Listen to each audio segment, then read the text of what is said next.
Hi there, and thank you for clicking on my video. I'm gonna do a quick amendment from from a question that was asked in my clan, um, and I didn't think about it when I did my last video comparing the Nami Skyla to the Keres Prime variants. It was literally a slash comparison, which is if you're maxing the weapon, that's what you're going for. I didn't think about like the overall utility. If you are short on plat, and more particularly, you as a personal choice for whatever reason, don't want to buy another weapon slot.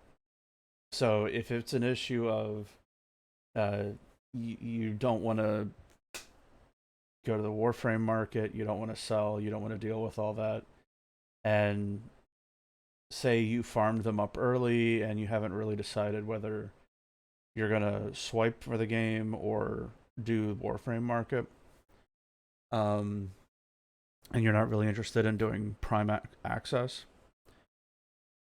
I didn't think about it like that, and that definitely colors the question a little different. So I'm going to be comparing the two weapons again, but this time it's going to be if you had to choose one because you're free to play. The and that does change literally the difference of how you would compare them. Okay, so just to go over the stats again, the dual keres 1.25 attack speed, Nami Skylo 1.33. But the big difference is in the last video, I did the math, which I will not be doing again for this video. So this is going to be significantly shorter. Basically, the hypothesis that I claimed in my first video, where I said the keres was better, was that the crit damage and the crit chance and the raw damage boost on the keres for the slash procs outweighed the status chance and the slash weighting on the Nami Skyla. And I did the math, and it ended up being so close, it's literally not worth mentioning. But here's the difference. That was only taking into account raw hyper scaling slash damage builds.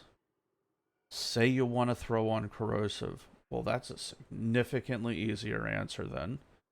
The crit damage and the crit chance on the keres would massively beat the Nami, because the issue isn't which does more often. The issue is you can only get to 10 stacks. So on raw damage builds, the weighting is significantly tougher. So say you want something like this, right? I don't know, this works.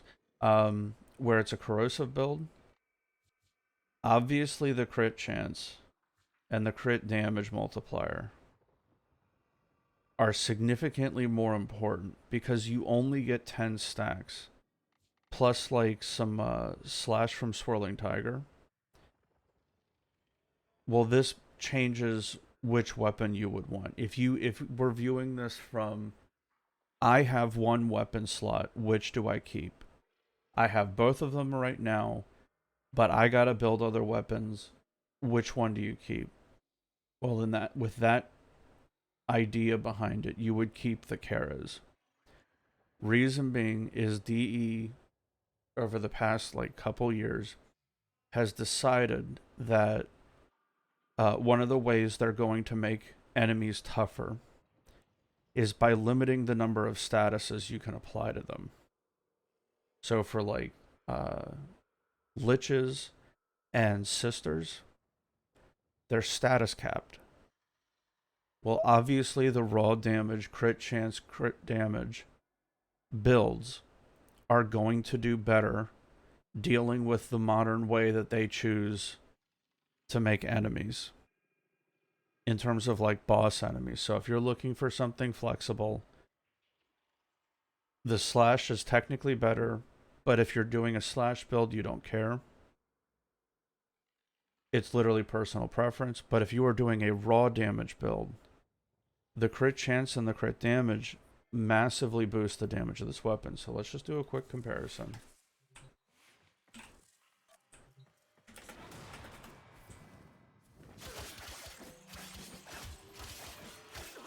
So I put Weeping on here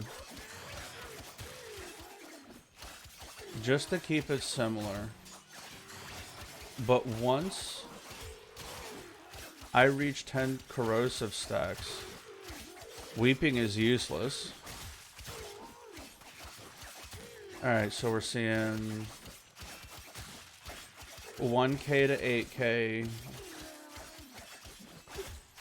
raw damage. Saw 49k on the bottom, 58k ground finisher, 49k ground finisher. Alright, so let's compare against the Nami, like a corrosive build.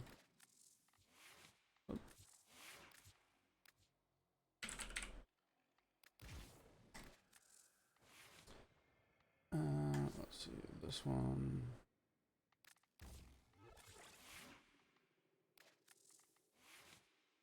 Yeah, that looks the same. And this would still allow you to prime. You could save some mod space. Alright, we're at 12x. That was pretty nasty. 156 on the ground. 10k on the ground. 29k on the ground.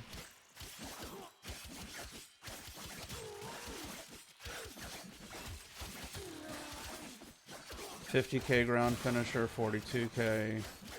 The quick attacks start at like 1k. Go to 6k. I saw an 8k there. Must have been a headshot. 5k. Yeah, so the damage is definitely there. Ground finisher multipliers are super nasty, of course.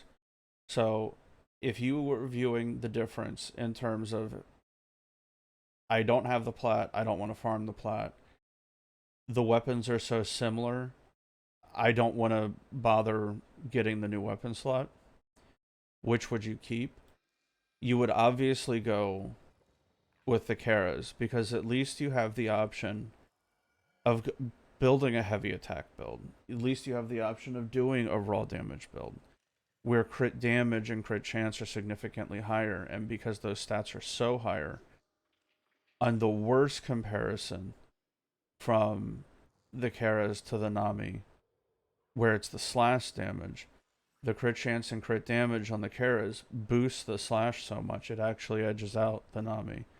But if you compare it in terms of raw damage and you only want to keep one, and with the idea behind DE's idea of like a boss or a mini boss or like a map boss or whatever you want to call it being status capped, that's on you. It clearly favors, if you can only apply 4 statuses, the benefit of the Nami goes out the window. You want the crit damage and the crit chance. So it's up to you, but if you're viewing it through, I only have one mod spot or one weapon slot because they're so close, there's no way in hell I'm keeping both of these. Which do I keep? In that case, for the flexibility, and it still competes with the slash damage of the Nami, you would go with the keres. In that circumstance, in terms of flexibility, it just got power creeped. So there you go. I hope that helps. Have a blessed day, and I hope this helps you make your decision, bro.